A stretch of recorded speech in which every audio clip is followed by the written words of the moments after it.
Hello बच्चों, welcome back. बच्चों, पिछले वीडियो लेक्चर में हमने एसेसरी डाइजेस्टिव ग्लैंड यानी कि liver, gall bladder, salivary gland और पेनक्रियास के बारे में पढ़ा था। आज का जो हमारा वीडियो लेक्चर है ये ह्यूमन डाइजेस्टिव सिस्टम का सबसे लास्ट वीडियो है। ठीक है, आज के वीडियो लेक्चर में हम लोग पढ़ेंगे फिजियोलॉजी ऑफ डाइजेशन, यानी कि हम देखेंगे कि डाइजेशन कैसे कैसे कैसे होता है, कौन से हमारे एलिमेंट्री कैनाल के पार्ट में डाइजेशन कैसे कैसे होता है। ये बहुत ही इंपॉर्टेंट टॉपिक है, इसको आप ध्यान से समझिएगा, बहुत अच्छे तरीके से आपको पढ़ाया जाएगा बच्चों। ठीक है, आप हमारे साथ कनेक्टेड रहिए। देखिए बच्चों, जो फिजियोलॉजी ऑफ डाइजेशन है इसमें मेनली हम डाइजेशन कैसे होता है, किस किस तरीके से होता है, इसको देखना है हमको। तो जो हमारे बॉडी में डाइजेशन होता है वो मेनली दो तरीके से होता है। ठीक है भाई, एक होता है हमारा मैकेनिकल डाइजेशन। ठीक है बच्चों, क्योंकि हमने डिफिनेशन में पढ़ा था कि हमारा जो डाइजेशन है वो एक फिजिकल प्रोसेस भी है और बायोकेमिकल भी प्रोसेस है। फिजिकल यानी कि मैकेनिकल प्रोसेस है, तो इसलिए हमारा डाइजेशन मैकेनिकल तरीके से भी होगा और हमारा केमिकल तरीके से भी होगा। ठीक है बच्चों,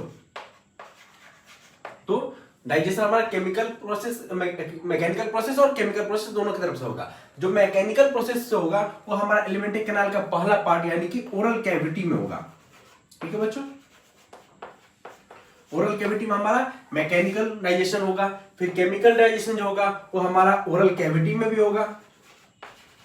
ओरल कैविटी के अलावा हमारा ये स्टमक में होगा और फिर इंटेस्टाइन में होगा। ठीक है बच्चों, अब देखो इंटेस्टाइन में हमने पढ़ा था स्मॉल इंटेस्टाइन और लार्ज इंटेस्टाइन, तो हम इन सारे पार्ट में देखेंगे कि केमिकल डाइजेशन कैसे कैसे होता है। अब देखो बच्चों, सबसे पहले मैं बताऊंगा कि मैकेनिकल डाइजेशन का मतलब क्या है। हमने फूड पार्टिकल को लिया, तो फूड पार्टिकल को हम लोग क्या करना है, फिजिकली मैकेनिकली उसे तोड़ना है। अल्टीमेट डाइजेशन का हमारा मतलब क्या है कि बायो मैक्रोमोलिक्यूल को बायो माइक्रोमोलिक्यूल में तोड़ना है, बड़े पार्टिकल को छोटे पार्टिकल में तोड़ देना है ताकि हमारा सेल इसलिए उसे एब्जॉर्ब कर ले। ये हमारा होता है डाइजेशन। तो जो हमारे मैकेनिकल है उसमें हम फूड को लिए ओरल कैविटी में। ठीक है, तो हमारे ओरल कैविटी में क्या है, टीथ है, टंग है। ठीक है, टीथ है, टंग है, तो हमारा टीथ क्या करता है कि फूड को तोड़ता है, बड़े फूड पार्टिकल को, ये पार्टिकल इसको तोड़ेगा पूरा, तोड़ के ऐसे ऐसे छोटे छोटे पार्टिकल क्या करेगा, तोड़ देगा। ठीक है, तो ये हमारा क्या हुआ, मैकेनिकली उसे ब्रेक कर रहा है। फिर हमारे माउथ में क्या है, सैलिवरी ग्लैंड से सलाइवा आएगा, टंग है, टीथ है, ये सब क्या होगा, फूड का मिक्सिंग होगा, सलाइवा के थ्रू मिक्सिंग होगा। ठीक है बच्चों, तो ये हमारा क्या होगा, मैकेनिकल डाइजेशन। तो ऐसे फॉर्म ऑफ फूड को हमने क्या बोला था, बोलस। क्या बोला था, बोलस। तो मैकेनिकल डाइजेशन कहां होता है, ओरल कैविटी में होता है। मेनली इसमें टीथ इंपॉर्टेंट रोल प्ले करता है, सलाइवा के थ्रू जो टंग मिक्स करता है फूड को, बोलस को मिक्स करता है, ये हमारा हो गया मैकेनिकल डाइजेशन। ठीक है बच्चों, मैकेनिकल डाइजेशन केवल ओरल कैविटी में ही होता है। जब आप हाई क्लास में पढ़ेंगे तो आप देखिएगा कि स्टमक में भी होता है ये, फिर आपका इंटेस्टाइन में भी होता है, लेकिन अभी के लिए आप इतना समझिए कि ओरल कैविटी में ही होता है मैकेनिकल डाइजेशन। इसको हमने वर्ड दिया था च्यूइंग प्रोसेस। ठीक है, च्यूइंग या फिर इसी को हम लोग बोला था मास्टिकेशन। च्यूइंग या फिर मास्टिकेशन, यानी कि हम लोग फूड को मास्टिकेट कर रहे हैं, ये आपका था मैकेनिकल डाइजेशन। अब बच्चों हम लोग पढ़ेंगे केमिकल डाइजेशन के बारे में। ठीक है बच्चों, हमें फूड का डाइजेशन करना है। अब हम लोग केमिकल डाइजेशन को देख रहे हैं, तो हमें फूड का डाइजेशन करना है। मेनली हमारे फूड में क्या होता है, हमारे फूड में कार्बोहाइड्रेट होगा, ठीक है, फिर हमारा प्रोटीन होगा, फिर हमारा फैट होगा, फिर हमारा कुछ न्यूक्लिक एसिड का पार्ट होगा, डीएनए आरएनए जैसे न्यूक्लिक एसिड होते हैं हमारे। मेनली हमको ये इनका क्या करना है, डाइजेशन करना है, कार्बोहाइड्रेट, प्रोटीन, फैट और न्यूक्लिक एसिड। तो देखिए, मैं आपको जो डाइजेशन का प्रोसेस है, फिजियोलॉजी है, उसको मैं दो तरीके से पढ़ाऊंगा। एक तो हमने देखा था हमारा एलिमेंट्री कैनाल का different part, oral cavity, oesophagus, stomach, intestine. तो हम एक तरीके से तो ऐसे पढ़ सकते हैं कि कौन से एलिमेंट्री कैनाल के पार्ट में किस प्रकार का डाइजेशन होता है, लाइक कि digestion in oral cavity, digestion in stomach, digestion in intestine, यानी कि हमारे एलिमेंट्री कैनाल के पार्ट, एवरी पार्ट में हम डाइजेशन देख सकते हैं। ठीक है, एक तरीका ये हुआ पढ़ने का, और एक तरीका ये हुआ डाइजेशन को समझने का कि हम लोग इंडिविजुअली ये जो न्यूट्रिएंट्स है, कार्बोहाइड्रेट, फैट और न्यूक्लिक एसिड, इसका डाइजेशन देख रहे हैं, like digestion of carbohydrate, digestion of protein, digestion of fat और डाइजेशन ऑफ न्यूक्लिक एसिड। तो हम लोग क्या करें, मैं आपको दोनों तरीके पढ़ाऊंगा। ठीक है, सबसे पहले हम लोग पढ़ेंगे कि हमारे एलिमेंट्री कैनाल के किस पार्ट में किस तरह का डाइजेशन होता है। तो इस तरह से हम लोग सबसे पहला पढ़ेंगे डाइजेशन इन ओरल कैविटी। क्या पढ़ेंगे, डाइजेशन इन ओरल कैविटी। मैं आपको ओरल कैविटी में डाइजेशन पढ़ा रहा हूं। ठीक है बच्चों, आप हमारे साथ कनेक्टेड रहिए और ध्यान से बारीकी से समझने की कोशिश कीजिएगा। देखिए बच्चों, ओरल कैविटी में मैंने बताया था होता है सैलिवरी ग्लैंड। आपको पता है सैलिवरी ग्लैंड ओरल कैविटी में नहीं होता, ओरल कैविटी के बाहर होता है, लेकिन मैंने आपको बोला था, आप समझिए कि सैलिवरी ग्लैंड ओरल कैविटी में ही है।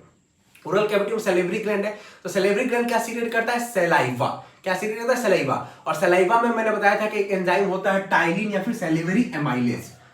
क्या होता है, सैलिवरी अमाइलेज या फिर इसी को टाइलिन भी बोलते हैं, ठीक है बच्चों। ये हमारे सलाइवा में प्रेजेंट है, ठीक है। सेलिवरी एमाइलेज है, एमाइलेज जहां भी टर्म है इसका मतलब है कि वो कार्बोहाइड्रेट से रिलेटेड है। तो ये जो एंजाइम होता है जो हमारे सलाइवा में यानी ओरल कैविटी में प्रेजेंट होता है, ये किसका, कार्बोहाइड्रेट का डाइजेशन करता है, कार्बोहाइड्रेट का। हमने फूड खाया, फूड में क्या है, कार्बोहाइड्रेट, ठीक है। तो उस कार्बोहाइड्रेट का सबसे पहला डाइजेशन कहां स्टार्ट हो जाता है, हमारा ओरल कैविटी में ही हो जाता है। तो जो हमारे बॉडी में जो कार्बोहाइड्रेट का डाइजेशन होता है स्टार्च के फॉर्म में, ठीक है। ये आपका स्टार्च हो गया, ठीक है। स्टार्च क्या है, एक पॉलीसैकेराइड है। हमको मेनली क्या करना है, कार्बोहाइड्रेट को तोड़ना है, ग्लूकोज ग्लूकोज ग्लूकोज।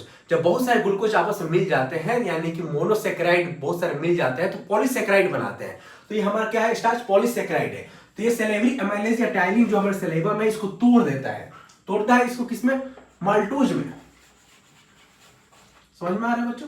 अब मतलब कि ओरल कैविटी में हमारा सलाइवा है, सलाइवा में सेलेवरी एमाइलेज टाइलिन, एमाइलेज का मतलब स्टार्च से रिलेटेड, कार्बोहाइड्रेट से रिलेटेड। तो जो स्टार्च को ये तोड़ेगा माल्टोज में, ये पॉलीसैकेराइड है, ठीक है। इसको हम अल्टीमेटली तोड़ना है ग्लूकोज में, लेकिन ये भी ग्लूकोज नहीं है, ये माल्टोज आगे जाके ग्लूकोज में टूटेगा। कहां टूटेगा, कैसे टूटेगा उसको देखेंगे, लेकिन ओरल कैविटी में स्टार्च सेलेवरी एमाइलेज टाइलिन के प्रेजेंस में माल्टोज में टूट जाता है, ठीक है। लेकिन जो स्टार्च जो होता है वो पूरा का पूरा स्टार्च हमारे बॉडी में ओरल कैविटी में डाइजेस्ट नहीं होता है, ओनली 40% ही स्टार्च जो होगा वो हमारा माल्टोज में कन्वर्ट होता है। तो इस तरह से हमने देखा ओरल कैविटी में हमारा कार्बोहाइड्रेट का डाइजेशन, ठीक है। तो फिर प्रोटीन, फैट और न्यूक्लिक एसिड का हमारे ओरल कैविटी में डाइजेशन होता है कि नहीं होता है, तो बिल्कुल नहीं होता है। तो ओरल कैविटी में केवल और केवल कार्बोहाइड्रेट यानी कि स्टार्च का डाइजेशन होता है। हमारे सेलेवरी ग्लैंड सलाइवा सीक्रेट करते हैं, इसमें टाइलिन, सेलेवरी एमाइलेज एंजाइम होते हैं जो कि स्टार्च को माल्टोज में कन्वर्ट करते हैं। सिंपल सी बात आपको याद रखनी है, ठीक है बच्चों। अब देखिए हमने ये भी देखा कि ओरल कैविटी में प्रोटीन, फैट और न्यूक्लिक एसिड का डाइजेशन नहीं होगा। अब दूसरा हम एलिमेंट्री कैनाल का पार्ट यानी कि इसोफेगस को देखते हैं। इसोफेगस से में क्या क्या डाइजेशन होगा, आप समझिए, कनेक्ट कीजिए। फूड का हमने माउथ से लिया, ठीक है। माउथ हमने सबसे पहले क्या किया, दांत से तोड़ा, उसको मैकेनिकली डाइजेस्ट किया, च्यूइंग किया, मैस्टिकेट किया, ठीक है। अब केमिकल डाइजेशन उसका स्टार्ट होगा। तो माउथ में हमारा ओरल कैविटी में सबसे पहले डाइजेशन क्या होगा, कार्बोहाइड्रेट का होगा, यानी कि स्टार्च को माल्टोज में कन्वर्ट कर दिया, बाकी का डाइजेशन नहीं हुआ। तो फूड माउथ कैविटी से कहा जाएगा इसोफेगस में। तो अब हम लोग इसोफेगस में देखते हैं, हमारा फूड माउथ से कहा गया है, इसोफेगस में आ गया है। बच्चों मैंने आपको बताया था कि इसोफेगस में कोई भी डाइजेस्टिव एंजाइम नहीं होता है, इसोफेगस में डाइजेस्टिव एंजाइम एब्सेंट होते हैं। जब डाइजेस्टिव एंजाइम ही एब्सेंट है तो डाइजेशन होगा ही नहीं। तो कोई भी केमिकल डाइजेशन इसोफेगस में नहीं होता है, समझ में आ रहा है। अब देखो माउथ में क्या हुआ कि मैंने फूड को लिया था, फूड हमारा कहां चल गया, इसोफेगस में। लेकिन इसोफेगस के बाद में क्या होता है, कॉन्ट्रैक्शन रिलैक्सेशन। मैंने आपको बताया था टूथपेस्ट का एग्जांपल लेके, कॉन्ट्रैक्शन रिलैक्सेशन यानी कि पेरिस्टाल्सिस मूवमेंट। इसोफेगस में पेरिस्टाल्सिस मूवमेंट स्टार्ट हो जाता है, लेकिन किसी भी प्रकार का इसोफेगस में डाइजेशन नहीं होता है। तो अभी तक हमने देखा ओरल कैविटी में डाइजेशन हुआ किसका, केवल कार्बोहाइड्रेट का, प्रोटीन, फैट, न्यूक्लिक एसिड का नहीं हुआ। इसोफेगस में इनमें से किसी का भी डाइजेशन नहीं होता, इन चारों में से किसी का डाइजेशन नहीं होता। क्यों नहीं होता, क्योंकि डाइजेस्टिव एंजाइम ही एब्सेंट है। अब हमारा फूड कहां जाएगा, इसोफेगस से कहां जाएगा, स्टमक में जाएगा। तो हमारा जो नेक्स्ट पार्ट है उसमें हम लोग देखेंगे डाइजेशन इन स्टमक, ठीक है बच्चों। अब देखिए बच्चों, फूड हमारा माउथ इसोफेगस से होकर हमारा स्टमक में आ चुका है, ठीक है। अभी तक हमारा फूड में केवल कार्बोहाइड्रेट का, स्टार्च का, वो भी 40% ही स्टार्च का हमारा क्या हुआ, डाइजेशन हुआ है, ठीक है बच्चों।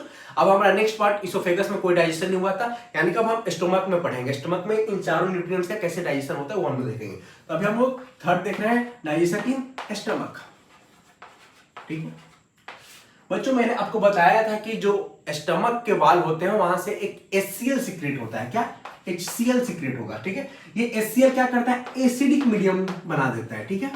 हमारे स्टमक में एसिडिक मीडियम बना देता है। मैंने आपको ये भी बताया था इस एसिड से बचने के लिए हमारे बॉडी में म्यूकस भी होते हैं, हमारे स्टमक के वाल म्यूकस से भी बने होते हैं, जो कि इस एसिड से डिस्ट्रक्शन से बचाते हैं स्टमक के वाल को, ठीक है बच्चों। ये आपका एसिडिक मीडियम हो गया, ठीक है। अब देखो फूड आया हमारे इसोफेगस से स्टमक में, स्टमक में क्या हुआ कि गैस्ट्रिक जूस है। स्टमक के लिए हम क्या टर्म यूज करते हैं, गैस्ट्रिक जूस फूड को क्या करेगा, मिक्स करेगा, पूरा मिक्स ही करेगा। उस टाइप के फूड को फॉर्म हम लोग ने क्या बोला था, काइन। बोलस यानी कि masticated food in our oral cavity, और काइन यानी कि गैस्ट्रिक जूस के साथ जब हमारा फूड मिक्स हो गया तो उसको हम लोगों ने क्या बोला, काइन बोल दिया था, ठीक है बच्चों। मैंने आपको बताया था स्टमक के वाल में बहुत सारे क्या होते हैं कि गैस्ट्रिक ग्लैंड्स होते हैं जो कि एंजाइम को सीक्रेट करते हैं। एक एंजाइम होता है पेप्सिनोजन, ठीक है, पेप्सिनोजन। ये क्या है, इनएक्टिव एंजाइम है, इसको एक्टिवेट करना पड़ता है। तो ऐसे एंजाइम को हम लोग बोलते हैं pro enzyme. Enzyme pro enzyme मतलब कि एंजाइम क्या प्रो मतलब उसके पहले वाले फॉर्म में, ठीक है बच्चों, उसको हम बोलते हैं प्रो एंजाइम, यानी ये प्रो एंजाइम है, ये कन्वर्ट होगा एंजाइम में। तो ये पेप्सिनोजन इनएक्टिव रहता है, तो ये जो क्या होता है एचसीएल जो सीक्रेट होता है, एचसीएल के प्रेजेंस में ये कन्वर्ट हो जाता है पेप्सिन में, और ये आपका प्रो एंजाइम था, ये आपका एंजाइम होगा, ये आपका इनएक्टिवेट था, ये आपका एक्टिवेट होगा। अब ये पेप्सिन क्या करेगा कि हमारे जो फूड आ रहे थे हमारे जो माउथ और इसोफेगस में, उसमें से केवल और केवल प्रोटीन का डाइजेशन करेगा। किसका? प्रोटीन का डाइजेशन करेगा। यानी कि जो प्रोटीन आ रहा था उस प्रोटीन को ये पेप्सिन तोड़ेगा किसमें? प्रोटियोज में, पेप्टोन्स में। ये आपका क्या है, एक प्रकार का प्रोटीन का टुकड़ा है, ठीक है। प्रोटीन के तोड़ने से ये सब मॉलिक्यूल्स बनते हैं, आप समझिए। अभी तक हमने कार्बोहाइड्रेट का डाइजेशन देखा केवल ओरल कैविटी में, ठीक है। इसोफेगस में किसी का भी डाइजेशन नहीं है। अभी तक स्टमक में अभी तक हमने पढ़ा कि पेप्सिनोजन होता है जो कि एचसीएल सीक्रेट होता है एसिडिक मीडियम में, उसके प्रेजेंस में एक्टिवेट होकर पेप्सिन बन जाता है। अब ये पेप्सिन क्या करता है, जो प्रोटीन आ रहा है उस प्रोटीन का तोड़ रहा है प्रोटियोज प्लस पेप्टोन्स पे। अभी प्रोटीन का कंप्लीट डाइजेशन नहीं हुआ है, क्योंकि प्रोटीन मिलके बने होते हैं अमीनो एसिड से। जैसे मैंने आपको बताया था स्टार्च को हमारा तोड़ना है फाइनली किसी ग्लूकोज में, उसी तरह प्रोटीन को हमको फाइनली तोड़ना है किसमें? अमीनो एसिड में। लेकिन ये तो अमीनो एसिड में नहीं तोड़ रहा है, यानी कि इनकम्प्लीट डाइजेशन हुआ अभी तक। तो ये प्रोटीन को तोड़ दिया प्रोटीज प्लस पेप्टोन्स में। अब देखिए हमारे गैस जो ये हमारा जो स्टमक है, स्टमक में गैस्ट्रिक एमाइलेज भी होता है। Gastric amylase term is related with carbohydrate digestion, मैंने आपको बताया था। लेकिन जो भी अमाइलेज होता है उस अमाइलेज को काम करने के लिए हमेशा क्या बेसिक मीडियम चाहिए होता है। आप याद कीजिए सलाइवा, ओरल कैविटी में क्या था? सलेवरी अमाइलेज, यानी कि सलाइवा का जो पीएच था वो बेसिक था, एसिडिक नहीं था, इसलिए वहां पे काम कर रहा था। लेकिन स्टमक में तो मीडियम क्या ऐसा है? एसिडिक, तो यहाँ पे गैस्ट्रिक अमाइलेज काम करेगा ही नहीं। जब गैस्ट्रिक अमाइलेज काम नहीं करेगा तो स्टमक में कार्बोहाइड्रेट का डाइजेशन नहीं होगा। समझ रहे हैं आप कॉन्सेप्ट को? समझिए एमाइलेज को काम करने के लिए हमेशा बेसिक मीडियम चाहिए।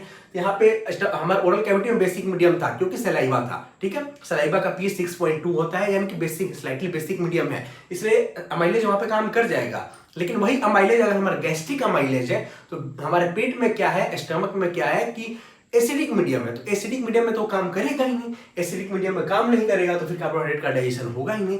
यानी कि स्टमक में केवल और केवल हमारा प्रोटीन का डाइजेशन हो रहा है। प्रोटीज और पेप्टोन्स में हम लोगों ने तोड़ दिया। फैट का डाइजेशन भी होता है, केवल 1% फैट, 1% फैट का डाइजेशन होता है हमारे स्टमक में, ठीक है। इमल्सिफाइड फैट का गैस्ट्रिक लाइपेज के थ्रू। एक एंजाइम होता है लाइपेज, आप समझिए।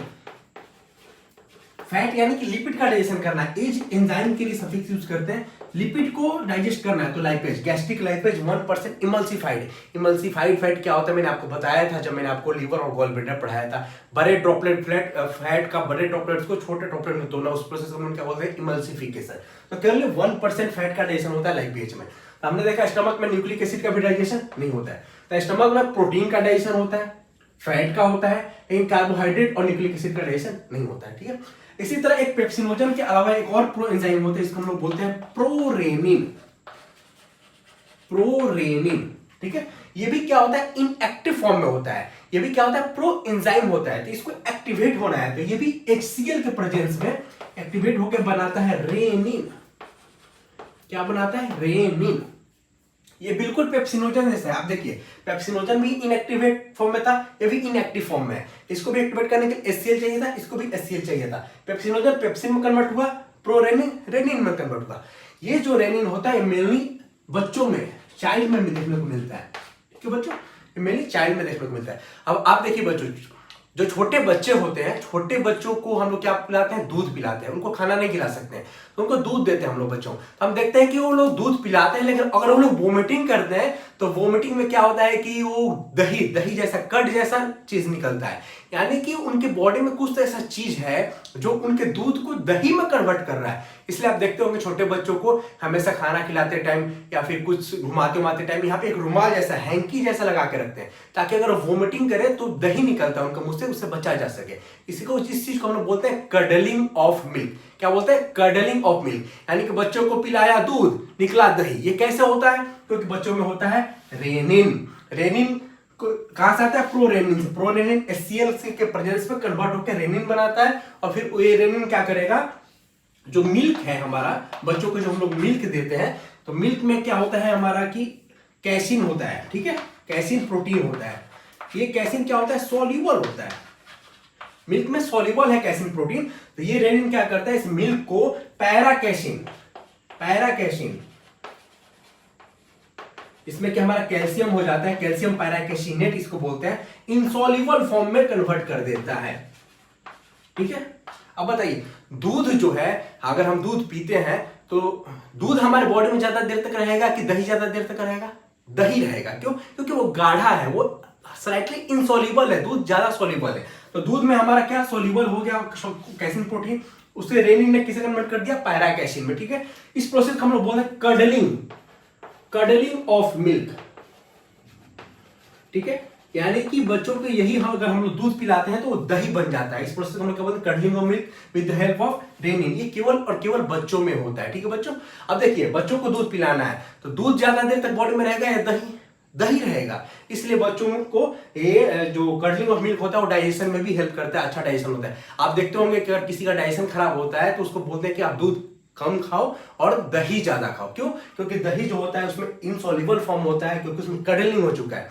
हमारी ये तो बच्चों की बात हुई, बच्चों में ऐसा होता है। हमारे ह्यूमन बॉडी में जब हम एडल्ट हो गए तो हमारे में ही सेम प्रोसेस हमारा पेप्सिन करता है, यानी कि पेप्सिन हमारे एडल्ट ह्यूमन बॉडी में कडलिंग ऑफ मिल्क करता है। ये था आपका डाइजेशन इन स्टमक। ठीक है बच्चों, यानी कि स्टमक में हमने देखा पेप्सिनोजन पेप्सिन में कन्वर्ट हुआ और प्रोटीन को प्रोटीज और पेप्टोन्स में तोड़ दिया। फिर प्रोरेनिन था जो कि रेनिन में कन्वर्ट हुआ। फिर ये कडलिंग ऑफ मिल्क किया बच्चों में, और ये हमारा जो एडल्ट ह्यूमन बॉडी है उसमें हम लोगों में ये पेप्सिन काम कर देता है। ठीक है बच्चों, अब देखिए बच्चों, अभी तक हमने देखा digestion in oral cavity, digestion in oesophagus, digestion in stomach. ठीक है बच्चों, अभी तक हमारा क्या हुआ? कार्बोहाइड्रेट का 30 to 40% हमारा ओरल कैविटी में डाइजेशन हो चुका है, प्रोटीन का हमारा डाइजेशन हो चुका है हमारा स्टमक में, लेकिन इनकम्प्लीट डाइजेशन हुआ है। केवल 1% फैट का डाइजेशन हुआ है हमारा स्टमक में, और न्यूक्लिक एसिड का कोई भी डाइजेशन नहीं हुआ। अब हम नेक्स्ट पार्ट पढ़ेंगे डाइजेशन इन इंटेस्टाइन, यानी कि स्मॉल इंटेस्टाइन में। तो अब हम नेक्स्ट पार्ट आपको बता रहा हूँ स्मॉल इंटेस्टाइन में डाइजेशन कैसे होता है। ठीक है बच्चों, आप इसको ध्यान से समझिएगा। अब देखिए, मैंने आपको बताया था कि हमारा स्मॉल इंटेस्टाइन है, ये स्मॉल इंटेस्टाइन है आपका। ठीक है, आप कंसीडर कीजिए। और यहाँ पे क्या था? आपका पैनक्रियाज था। ठीक है बच्चों, तो यहाँ से पेनक्रियाटिक जूस अभी आ रहा है, पेनक्रियाटिक जूस भी आ रहा है। मैंने आपको बताया था कि पेनक्रियाटिक जूस को काम करने के लिए बेसिक मीडियम की रिक्वायरमेंट है। ओरल कैविटी में बेसिक मीडियम है हमारा, स्टमक में हमारा एसिडिक हो गया, लेकिन पेनक्रियाज का जहां काम आया स्मॉल इंटेस्टाइन में, उसको फिर से बेसिक चाहिए। तो उस बेसिक मीडियम को कौन बना रहा था? बाइल जूस बना रहा था। अगर आप पिछले वीडियो लेक्चर को देखोगे तो आपको याद होगा, यानी कि यहाँ पे बाइल ने आकर मीडियम बेसिक बना दिया है। ठीक है बच्चों, स्मॉल इंटेस्टाइन में हम लोग बात करेंगे। सबसे पहले बात करेंगे हम लोग कार्बोहाइड्रेट की। ठीक है बच्चों, ये देखिए, पेनक्रियाज से एंजाइम जो आता है उसमें एक एंजाइम होता है पेनक्रियाटिक अमाइलेज। ठीक है, सेलिवरी अमाइलेज ओरल कैविटी में, गैस्ट्रिक अमाइलेज स्टमक में, पेनक्रियाटिक अमाइलेज पेनक्रियाज से आएगा स्मॉल इंटेस्टाइन में। पेनक्रियाटिक अमाइलेज है, अमाइलेज यानी कार्बोहाइड्रेट का डाइजेशन करेगा। मीडियम कैसा चाहिए? बेसिक मीडियम है, हाँ बेसिक मीडियम है, तो एक बोलेगा कि हम डाइजेशन कर देगा। तो हमने देखा था कि ओरल कैविटी में 30 to 40% जो डाइजेशन हो रहा था कार्बोहाइड्रेट का, वहां हो रहा था। तो जो रिमेनिंग हमारा स्टार्च होगा, यानी कि जो 70% हमारा स्टार्च होगा, वो पेनक्रियाटिक अमाइलेज, मैं शॉर्टकट में लिख रहा हूं, पेनक्रियाटिक अमाइलेज पेनक्रियाज से जो आ रहे थे, इसे कन्वर्ट कर देंगे माल्टोज में। ये प्रोसेस कहां हो रहा था? हमारा ओरल कैविटी में। कौन कर रहा था? Salivary amylase. लेकिन वहां पे 30 to 40%, ऑलमोस्ट 30% का डाइजेशन हो रहा था, जो कि माल्टोज में हो रहा था। लेकिन यहाँ पे पेनक्रियाटिक अमाइलेज ने कर दिया। स्टमक में कार्बोहाइड्रेट का डाइजेशन नहीं होता है। ठीक है, अब ये माल्टोज में कन्वर्ट हो गया। अब यही माल्टोज मैंने बताया था कि माल्टोज टूटेगा फिर किसमें? ग्लूकोज प्लस ग्लूकोज में, ग्लूकोज प्लस ग्लूकोज में। किसके प्रेजेंस में? तो माल्टेज माल्टेज, एज यानी कि एंजाइम से रिलेटेड, माल्ट को डाइजेस्ट करने वाला एंजाइम माल्टेज, माल्टेज आप समझ पा रहे हैं। देखिए हमने स्टार्च को खाया था, ठीक है, यानी कार्बोहाइड्रेट को हमने लिया था, कार्बोहाइड्रेट को हमने बेसिकली किस में तोड़ना है, ग्लूकोज में, यानी कि स्टार्च को हमने पहले तोड़ा माल्टोज में, कुछ पार्ट को ओरल कैविटी में, गैस्ट्रिक स्टमक में कुछ नहीं टूटा, फिर हमारा स्मॉल इंटेस्टाइन में 70% पार्ट को माल्टोज में तोड़ा। अब ये माल्टोज को हमने किस में तोड़ दिया, फिर ग्लूकोज प्लस ग्लूकोज में, यानी कि हमारा फाइनली ग्लूकोज हमारा मिल गया, समझ में आ रहा है, यानी कि हमारा कार्बोहाइड्रेट का डाइजेशन हो गया, कार्बोहाइड्रेट का डाइजेशन हो गया। अब देखिए अब हम कार्बोहाइड्रेट का डाइजेशन हो गया, अब हम लोग बात करेंगे प्रोटीन का, ठीक है। प्रोटीन का स्टमक में डाइजेशन हुआ था तो केवल पेप्टोन्स प्लस पेप्टाइड्स में टूटे थे, वो पेप्टोन्स प्लस पेप्टाइड्स स्टमक से कहां जाएंगे, हमारे स्मॉल इंटेस्टाइन में, तो यानी कि पेप्टोन्स प्लस पेप्टाइड्स जो हमारे स्टमक से आ रहे थे, जो हमारे स्टमक से आ रहे थे। अब याद कीजिए मैंने आपको बताया था कि पेनक्रियास से आता है chymotrypsinogen, chymotrypsinogen, trypsinogen, procarboxy peptidase, 3 enzyme बताया था मैंने आपको, ट्रिप्सिनोजन, काइमोट्रिप्सिनोजन और प्रोकार्बोक्सी पेप्टाइडेज। ये क्या होता है, इनएक्टिवेट होते हैं, ये जब आते हैं हमारे पेनक्रियास से आते हैं स्मॉल इंटेस्टाइन में तो ये एक्टिवेट हो जाते हैं, यानी कि ट्रिप्सिनोजन जो काइमोट्रिप्सिनोजन था वो होगा ट्रिप्सिनोजन में, ठीक है, और फिर जो हमारा ट्रिप्सिनोजन था वो हमारा ट्रिप्सिन में कन्वर्ट होगा, यानी कि ये जो हमारा जो आ रहा था स्टमक से, हमारा इनकम्प्लीट डाइजेशन हुआ था जो हमारा प्रोटीन का, ये हमारे ट्रिप्सिन, ठीक है, काइमोट्रिप्सिन जो एक्टिवेटेड फॉर्म है एंजाइम का, पेनक्रियाटिक एंजाइम का, इनके प्रेजेंस में ये हो जाते हैं अमीनो एसिड में टूट जाते हैं। आप समझ पा रहे हैं मेरे बात, आप समझने की कोशिश कीजिए मेरी बात को। हमने प्रोटीन का डाइजेशन करना है, ठीक है, प्रोटीन मिलके बने होते हैं अमीनो एसिड से, यानी कि प्रोटीन को तोड़ तोड़ के अमीनो एसिड में बनाना है, ठीक है। तो हमारे स्टमक से ये आए, ठीक है, आपका पेप्टोन्स प्लस पेप्टाइड्स आए, ठीक है, ले, और जो पेनक्रियास से आए हमारा क्या, ट्रिप्सिन और काइमोट्रिप्सिन, ये पहले क्या थे, इनएक्टिवेटेड थे, यानी काइमोट्रिप्सिनोजन कन्वर्ट हुआ है काइमोट्रिप्सिन में, ठीक है, तो ये हमारा क्या एक्टिवेटेड फॉर्म है। ये एक्टिवेटेड फॉर्म में क्या करते हैं, इसको हम लोग अमीनो एसिड में तोड़ देते हैं, यानी कि हमारा प्रोटीन का डाइजेशन कंप्लीट हो गया, किसमें, स्मॉल इंटेस्टाइन में। अब हम बात करेंगे फैट का डाइजेशन, ठीक है बच्चों, मैंने बताया था कि गैस्ट्रिक लाइपेज जो होता है स्टमक में फैट का केवल 1% इमल्सिफाइड फैट का डाइजेशन करता है, बाकी जो भी हमारा फैट है वो फैट जो मेनली होता है वो क्या होता है, ट्राइग्लिसराइड्स होते हैं, ठीक है, ट्राइग्लिसराइड्स। ट्राइग्लिसराइड्स क्या होता है, इसका स्ट्रक्चर आपने हायर क्लास में पढ़िएगा, आप समझिए कि इसमें ट्राई यानी कि 3 मॉलिक्यूल है, ठीक है। तो ये फैट को हमारा क्या होता है कि लाइपेज एंजाइम के प्रेजेंस में तोड़ दिया जाता है, पहले डाइग्लिसराइड में और फिर डाइग्लिसराइड से टूट जाता है मोनोग्लिसराइड्स में, यानी कि इसका सिंपलर फॉर्म हमको मिल गया, फैट का भी पूरा डाइजेशन हो गया। फैट यानी कि 3 मॉलिक्यूल थे, 3 मॉलिक्यूल से 2 मॉलिक्यूल, 2 मॉलिक्यूल से 1 मॉलिक्यूल, यानी कि सिंपलर फॉर्म में उसे हम लोगों ने तोड़ दिया, बायोमैक्रोमोलिक्यूल को बायोमाइक्रोमोलिक्यूल में तोड़ दिया, तो हमारा फैट का भी डाइजेशन हो गया, क्या कंप्लीट, स्मॉल इंटेस्टाइन में। अब हम बात करेंगे न्यूक्लिक एसिड का। न्यूक्लिक एसिड का बात हमने अभी तक नहीं किया क्योंकि ओरल कैविटी, इसोफेगस, स्टमक में कहीं भी न्यूक्लिक एसिड का डाइजेशन नहीं होता है। न्यूक्लिक एसिड का डाइजेशन केवल और केवल स्मॉल इंटेस्टाइन में होता है। तो जो हमारे न्यूक्लिक एसिड होते हैं इसको डाइजेस्ट करने के लिए एंजाइम होते हैं न्यूक्लियेज, एज यानी कि एंजाइम, न्यूक्लिक एसिड को डाइजेस्ट करने वाले एंजाइम न्यूक्लियेज, तो ये इसे न्यूक्लियोटाइड्स में तोड़ देते हैं, ठीक है। न्यूक्लियोटाइड्स क्या होता है, न्यूक्लियोसाइड्स क्या होता है, जब आप डीएनए के स्ट्रक्चर को पढ़िएगा तो आपको समझ में आएगा। आप बस इतना याद रखिए कि हमारा स्मॉल इंटेस्टाइन में आके सारा डाइजेशन कंप्लीट हो गया, सारा डाइजेशन कंप्लीट हो गया, ठीक है। तो आपने देखा कि स्टार्च का भी हो गया, प्रोटीन का भी हो गया, फैट का भी हो गया, न्यूक्लिक एसिड का हो गया। इस तरह से हमने फिजियोलॉजी ऑफ डाइजेशन को देखा।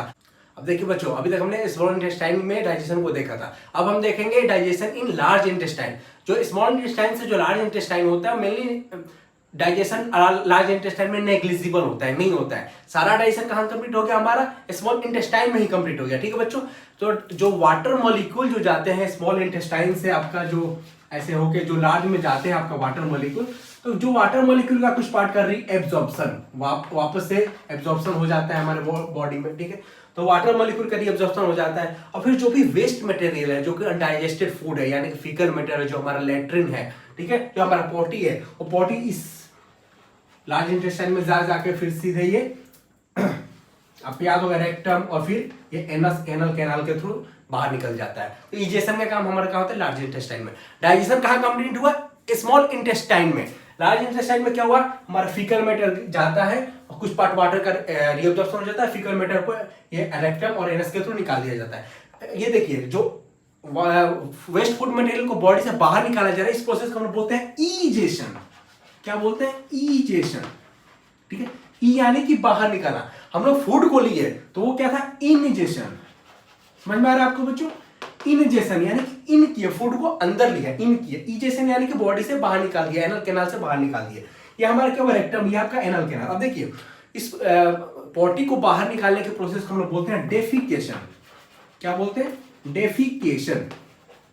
ठीक है, तो ये जो डेफिकेशन का प्रोसेस होता है, ये एनल कैनाल है, ये आपका एनस है। ठीक है, यहाँ पे क्या होता है, दो ओपनिंग होता है, स्फिंक्टर होता है। ठीक है, इसको बोलते हैं इंटरनल स्फिंक्टर, और ये जो बाहर है इसको बोलते हैं एक्सटर्नल स्फिंक्टर। ये जो इंटरनल स्फिंक्टर है ये होता है आपका इनवॉलेंट्री। ये क्या होता है, इनवॉलेंट्री। अब देखिए, और जो एक्सटर्नल है वो क्या आपका वॉलेंट्री। अब इनवॉलेंट्री वॉलेंट्री क्या होता है, जब आप नर्वस सिस्टम पढ़ेगा तो बहुत अच्छे से पढ़ेगा। आप इतना समझिए, इनवॉलेंट्री वो जिसको हम लोग कंट्रोल नहीं कर सकते। मैं हाथ को पीछे ले जा रहा हूं, मैं आईज को ब्लिंक कर रहा हूं, ठीक है, मैं ऐसे ऐसे घूम पा रहा हूं, ये क्या है, वॉलेंट्री प्रोसेस है। ठीक है, लेकिन जो हमारे अंदर पेरिस्टालिसिस मूवमेंट चल रहा है, जो फूड यहां से यहां तक जा रहा है, ठीक है, ये क्या इनवॉलेंट है, जिसको हम कंट्रोल नहीं कर सकते हैं। वो अंदर की चीज की बात है, उसे हम लोग कंट्रोल नहीं कर सकते। तो ये जो प्रोसेस है वो इनवॉलेंट्री है, यानी कि ये जो फीकल मैटर आया आया आया आया यहाँ पर रेक्टम में स्टोर हो गया। ठीक है, फिर जब इसको निकलना होगा बाहर तो ये वाल पे प्रेशर बनाएगा। ठीक है, तो ये हमारा इंटरनल स्फिंक्टर ओपन हो जाएगा, ओपन हो जाएगा, फीकल मैटर यहाँ पे आ जाएगा, ये वाल पे प्रेशर बनाएगा, आपको जोर से पोटी आ जाएगी। ठीक है, लेकिन क्या होता है कि हम पोटी को कुछ देर तक होल्ड करके रख सकते हैं। क्यों, क्योंकि हमारा जो एक्सटर्नल स्फिंक्टर है ये हमारा क्या है, वॉलेंट्री, ये हमारे कंट्रोल में है। हम लोग तो ऐसे ऐसे करके रोक के रखे हुए हैं हम अपने पोटी को। क्यों, क्योंकि एक्सटर्नल स्फिंक्टर हमारा वॉलेंट्री है। लेकिन आफ्टर अ टाइम जब प्रेशर ज्यादा बन जाएगा, ज्यादा स्टोरेज हो जाएगा, ज्यादा फीकल मैटर रहेगा, एक्सटर्नल स्फिंक्टर भी ओपन हो जाएगा और आपका पैंट भी खराब हो सकता है। ये था आपका डिफिकेशन प्रोसेस। ठीक है बच्चों, इस तरह से हमने देखा एलिमेंट्री कैनाल के ईच एंड एवरी पार्ट में डाइजेशन कैसे होता है। अब मैं आपको समरी के रूप में बता रहा हूं कि digestion of carbohydrate, digestion of fat, digestion of protein and digestion of nucleic acid. ये आपको एक ब्रीफ तरीके से मैंने बता दिया, आपको शॉर्ट समरी में आपको बता दे रहा हूं ताकि आपको फिर से आप डाइजेशन को इजीली तरीके से समझ पाए और आप रिलेट कर पाए, या तो आप इस तरीके से नहीं तो इस तरीके से आप समझ पाए। ठीक है, आप हमारे साथ कनेक्टेड रहिए। अब हम सबसे पहले पढ़ेंगे डाइजेशन ऑफ कार्बोहाइड्रेट के। ठीक है, यानी कि हम लोग सबसे पहले डाइजेशन ऑफ स्टार्च की बात करेंगे। कार्बोहाइड्रेट यानी कि हम लोग स्टार्च की बात कर रहे हैं, जो स्टार्च का हमारा पॉलीसेकेराइड है। ठीक है, इसको किस में कन्वर्ट करना है, मोनोसेकेराइड यानी कि ग्लूकोज में हमारा कन्वर्ट करना है। ये हमारा मेन मोटो है, मेन हमारा एम। हमने फूड को लिया, सबसे पहले कहा लिया ओरल कैविटी में। ओरल कैविटी में सैलिवरी एमाइलेज होता है। तो ये क्या करता है, जो हमारा स्टार्च है 30% स्टार्च को हमारा क्या करता है, सैलिवरी एमाइलेज, या फिर इसको टाइलिन हम लोग बोल दें, टाइलिन कन्वर्ट करता है किसमें, माल्टोज में। ठीक है, ये आपका केवल रिवीजन है, आप रिवीजन कीजिए, मैंने आपको सब कुछ आपको पढ़ा दिया। ठीक है, ये आपका कहां हुआ, बक्कल कैविटी में हो गया। ठीक है, अब बक्कल कैविटी से फूड कहां जाएगा, इसोफेगस में। इसोफेगस में क्या होता है कि कोई भी डाइजेशन नहीं होता है, स्टार्च का नहीं, ना प्रोटीन का डाइजेशन होगा, ना फैट का, ना न्यूक्लिक एसिड। क्यों, क्योंकि इसोफेगस में तो डाइजेस्टिव एंजाइम ही नहीं है, तो डाइजेशन होगा ही नहीं होगा, इसलिए हम इसोफेगस की बात ही नहीं करेंगे। अब हमारा फूड कहां गया, स्टार्च कहां गया, माउथ से इसोफेगस स्टमक में। स्टमक में क्या होता है, गैस्ट्रिक अमाइलेज। अमाइलेज जहां भी होगा वो बेसिक मीडियम में काम करेगा, लेकिन हमारा जो एसिडिक मीडियम है गैस्ट्रिक रीजन में, क्योंकि वहां पे HCl है, तो गैस्ट्रिक अमाइलेज काम ही नहीं करेगा, यानी कि जो स्टार्च का डाइजेशन वो स्टमक में होना था वो स्टमक में डाइजेशन नहीं होता है, तो ये हमारा स्टमक में इसका डाइजेशन नहीं होगा। तो फिर कहां चला जाएगा, ये हमारा स्मॉल इंटेस्टाइन में चला जाएगा। ठीक है, स्मॉल इंटेस्टाइन में यहाँ पेनक्रियास से क्या आया था, पेनक्रियाटिक अमाइलेज। लेकिन इसको तो चाहिए अमाइलेज को क्या, बेसिक मीडियम। तो हाँ, जो हमारे स्मॉल इंटेस्टाइन में मीडियम होता है वो बेसिक हो जाता है। क्यों, क्योंकि बाइल आके बेसिक बना देता है। तो जो हमारा रिमेनिंग जो 70% स्टार्च था, ठीक है, रिमेनिंग 70% स्टार्च था, ये हमारा पेनक्रियाटिक अमाइलेज इसे कन्वर्ट कर देता है माल्टोज में। ठीक है, और फिर ये maltose finally in the presence of maltase, in the enzyme क्या है, माल्टेज, किसमें कन्वर्ट हो जाता है, ग्लूकोज प्लस ग्लूकोज में। तो हमारा फाइनली स्टार्च हमारा जो हमने लिया था फूड मुंह से, वो हमारा ग्लूकोज में कन्वर्ट हो गया, यानी कि स्टार्च का डाइजेशन कंप्लीट हो गया। ये था आपका डाइजेशन ऑफ स्टार्च। अब हम पढ़ेंगे डाइजेशन ऑफ फैट। ठीक है, दूसरा हम लोग पढ़ रहे हैं डाइजेशन ऑफ फैट। अब देखिए, ओरल कैविटी में हमारा फैट का डाइजेशन नहीं होता है, इसोफेगस में फैट का डाइजेशन नहीं होता है, इसोफेगस में तो किसी का भी डाइजेशन नहीं होता है, फैट की ही क्या बात करें हम लोग। तो ओरल कैविटी में फैट का डाइजेशन नहीं हुआ, इसोफेगस में नहीं हुआ। अब हमारे कहा गया गैस्ट्रिक रीजन में यानी कि स्टमक में, तो केवल 1% जो 1% इमल्सिफाइड फैट है उसका गैस्ट्रिक लाइपेज में इसका क्या होता है, डाइजेशन होता है हमारा गैस्ट्रिक रीजन में। बाकी जो भी हमारा फैट है, फैट यानी कि ट्राइग्लिसराइड्स, मैंने आपको बताया था ये लाइपेज के प्रेजेंस में स्मॉल इंटेस्टाइन में क्या होते हैं कि पहले तो डाइग्लिसराइड और फिर मोनोग्लिसराइड्स में टूट जाते हैं। तो हमारा फैट का डाइजेशन कहाँ कंप्लीट हुआ, स्मॉल इंटेस्टाइन में।